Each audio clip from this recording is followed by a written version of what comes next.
Local government के elections Quetta में अभी कंडक्ट होने वाले हैं और हमारी पूरी कोशिश रहेगी कि हमारी ख़वातीन ज़्यादा से ज़्यादा इसमें हिस्सा लें और जीत जाएं। इसके अलावा मैं जैसे बतौर ख़ातून निगरान वज़ीर मेरी भी पूरी कोशिश रहेगी कि मेरे हैंड से जितना फ़ीमेल्स को बलदियाती इंतख़ाबात में सपोर्ट हो, मैं इंशाल्लाह सपोर्ट करने के लिए तैयार। हम एक निगरान काबीना का हिस्सा हैं। इलेक्शन कमीशन की तरफ से हमें जो डायरेक्शंस आएंगी उस डायरेक्शंस के दायरे में रहते हुए हम पूरी कोशिश करेंगे कि आवाम को और अपने आवाम को जो है वो ये यकीन दिलाएं और शफाफ इलेक्शन करवाने में हमारी पूरी कोशिश रहेगी। मेरी तो यही कोशिश होगी कि ज़्यादा से ज़्यादा ख़वातीन आगे आएँ, इलेक्शन में हिस्सा लें, जर्नल नशिस्त पर भी आएँ, रिज़र्व पे तो आए जर्नल नशिस्त पर भी वो आएँ, उनको पार्टी मौका दे, उन्हीं जगहों से मौका दे जहाँ से पार्टी को उम्मीद हो कि ये यहाँ से अगर पार्टी इलेक्शन लड़ेगी तो जीत जाएगी। हमारी कोशिश तो यही है, अगर 50% आदमी आते हैं तो 50% ख़वातीन आगे आएँ और जर्नल नशिस्त पर उनको मौका दे ताकि वो इलेक्शन कंडक्ट करवा सकें। देखिए, बुनियादी बात समझने की ये है जो आज कन्वेंशन में भी कही, ये है कि जमहूरियतें हमारी मुल्कों में जमहूरियतें कमज़ोर हो रही हैं और उसकी 2-3 बड़ी वजूहात हैं। एक वजह तो उसकी बड़ी ये है कि जब सियासी पार्टियां अपना सही किरदार अदा नहीं करती और अपने अंदर वो अनासर को शामिल कर लेती हैं जो कि जमहूरियत को इस्तेमाल करके अपने मफादात को मजबूत करते हैं, तो ये वजह बनती है जमहूरियत की नाकामी की। फिर इसके साथ साथ ये भी हमने बात की कि जब पार्टियां ये सोच लेती हैं कि अगर इलेक्शन का जो आउटकम है या रिज़ल्ट है सिर्फ उनकी फेवर में आना चाहिए, और अगर उनकी फेवर में नहीं है और किसी दूसरे की फेवर में है और उसको रिजेक्ट करती हैं, तो इससे भी जमहूरियत कमज़ोर होती है। फिर इसके साथ साथ हमने ये भी बात हुई है कि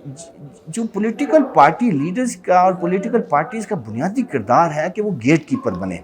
वो ये देखें कि उनकी सियासी जमातों को इस्तेमाल न करें ऐसे अनासर या ऐसे ग्रोह जो कि अपने मफाद के लिए सियासी जमातों के अंदर शामिल होते हैं और उनके ज़रिए वोट लेकर पार्लियामेंट में जाते हैं और अपने मफादात हासिल करते हैं, मुल्क के लिए, तरक्की के लिए, आम लोगों के लिए, ख़ासतौर पर ख़वातीन अक़लियतों के मफाद के लिए काम नहीं करते हैं। तो सियासी जमातों को गेट कीपर बनना पड़ेगा और ऐसे एलिमेंट्स को शामिल करना पड़ेगा जिनके ज़रिए जमहूरियत मजबूत होती है। फिर इसके अलावा रूल ऑफ़ लॉ अगर कमज़ोर हो जाए, अगर सिविल सोसाइटी का रोल कमज़ोर हो जाए, अगर इसके अलावा हम ये देखते हैं कि मीडिया के ऊपर पाबंदियां लग जाएं, तब भी जमहूरियत कमज़ोर होती है और आहिस्ता आहिस्ता मर जाती है। ख़वातीन को सियासी अमल में कैसे आगे लाया जाए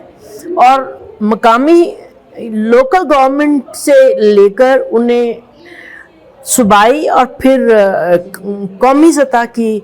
सियासत में उनका रोल कैसे बनाया जा सकता है और मिल के इस रोल के लिए हम क्या आवाज़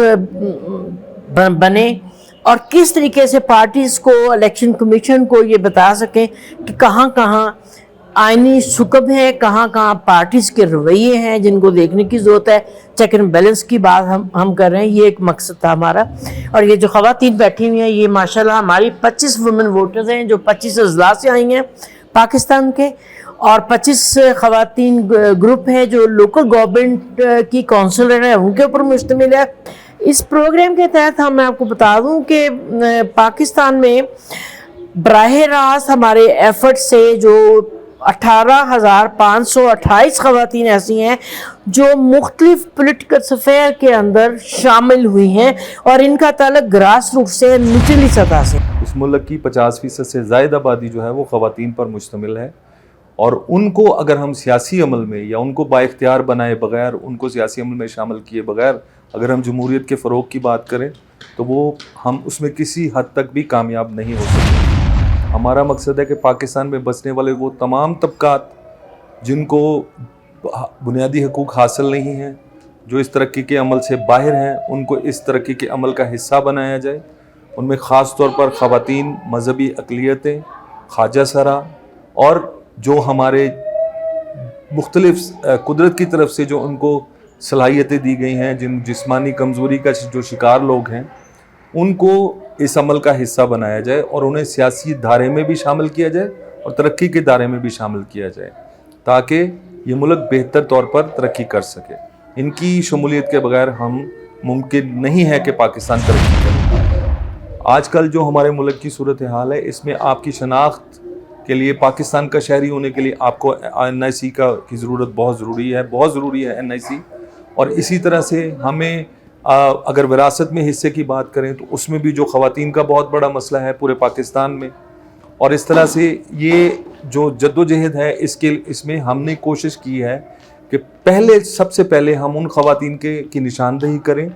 جن کے NIC نہیں بھی بنے ہوئے اور وہ 18 سال کی ہو گئی ہیں یا 18 سال سے زائد ہے, ان کے NIC نہیں بنے. تو اس کے لیے ہم نے کوئی تقریباً 2.5 لاکھ سے زائد خواتین کی اپنے پورے ان اضلاع میں ان کی نشاندہی کی, ان کی فہرستیں تیار کی, اور اس سلسلے میں ہم نے نادرا الیکشن کمیشن کے ساتھ ملاقاتیں کی, اور پھر ان کو وہ فہرستیں فراہم کر موبائل رجسٹریشن وین کے ذریعے ان علاقوں میں وہ وینز پہنچائی ہیں, اور تقریباً 2.5 لاکھ سے زائد افراد, خواتین, بالخصوص خواتین کے ہم نے نہ صرف شناختی کارڈ بنوائے ہیں بلکہ ان کے ووٹ کا اندراج کو بھی یقینی بنایا ہے. اس میں ہم نے خواجہ سراؤں کے لیے بھی کیا ہے کہ خواجہ سرا جو ایک ایسا طبقہ ہے جو انتہائی محروم طبقہ ہے, ان کو بھی ہم نے اس میں ان کو NIC میں بنوانے میں بڑا اہم رول ادا کیا ہے. اور اس کے ساتھ ساتھ ہم نے ڈسیبلز کے سرٹیفکیٹس بنوا کے دیے ہیں جس کے ساتھ ان کی سوشل سیکیورٹی کے ایشو جڑے ہوئے ہیں. جو حکومت کی طرف سے ایک کوٹا ہے اس میں 3% کوٹا ہے, اس کوٹے میں نہ صرف ان کو جابز ملتی ہیں بلکہ وہ سرٹیفکیٹ ان کے لیے بہت ضروری ہے. اس سرٹیفکیٹ کے بغیر ان کو یہ ساری سہولیات ان کو میسر نہیں ہو سکتی. گوادر کے سبی اور کوئٹہ بلوچستان کی خاص طور پہ بات کروں گی. وہاں سے 9 خواتین ایسی ہیں جنہوں نے الیکشن لوکل گورنمنٹ کے الیکشن میں انتخابات لڑے. 2 خواتین جیت کے آئیں اور جس میں سے 2 خواتین ہیں جو ریزرو سیٹس پہ آئی ہیں آگے, اور 18 ایسی خواتین ہیں جو گورنمنٹ بلوچستان کی گورنمنٹ لوکل گورنمنٹ کے بنتے ہوئے جو مختلف کمیٹیز ہیں اس کا وہ براہ راست حصہ بنی ہیں. اور پولیٹیکل پارٹیز کی ممبرشپ لی ہے 85 خواتین نے بلوچستان کے ان 4 اضلاع سے. ٹوٹل 116 متحرک خواتین ہیں وہ جو سیاست کے اس میدان میں قدم رکھ چکی ہیں. باقی یہ جو ان کے وومن ووٹرز نیٹ ورک کے ساتھ سامنے آپ کو خواتین کم 25 سے 30 ہیں ایک اس میں ہر ضلع میں, لیکن ان کے ساتھ گراس روٹ پہ زیادہ خواتین موجود ہیں. اور یہ قانونی قدغن لگائیں پارٹیز کے اوپر کہ وہ ان سیٹوں پہ ان خواتین کو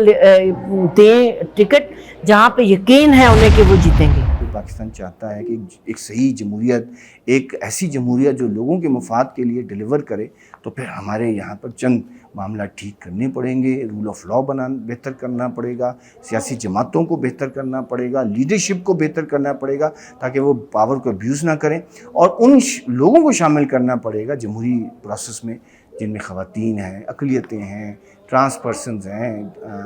ڈسیبلڈ ہیں یا کسان مزدور ہیں. جب تک وہ حصہ نہیں بنیں گے جمہوری نظام کا یا سیاست کا, یہ جمہوریت نہیں بہتر ہو سکتی, کمزور ہی رہے گی. ہمارے پاکستان کے لیے موقع ہے کہ اب پھر الیکشن میں ہم جانیں کہ ہم اس طرح کے جو دنیا کے دیگر ممالک کے تجربات ہیں ان سے کم سیکھیں اور پاکستان میں کوئی جمہوریت کی بہتری کے لیے کام کریں. اور بلوچستان میں تو جس طرح خواتین سامنے آ رہی ہیں سیاست میں, یہ ایک بہت بڑا لیسن ہے پورے ملک کے لیے کہ جس تیزی کے ساتھ یہاں پر خواتین سامنے آئی اور آج آپ نے دیکھا اس کا اظہار بھی ہوا ہے. تو میں سمجھتا ہوں کہ یہ جو لیڈرشپ سامنے ہے اس کو جتنا ہم مضبوط کریں گے اتنی زیادہ پاکستان میں جمہوریت بھی مضبوط ہوگی.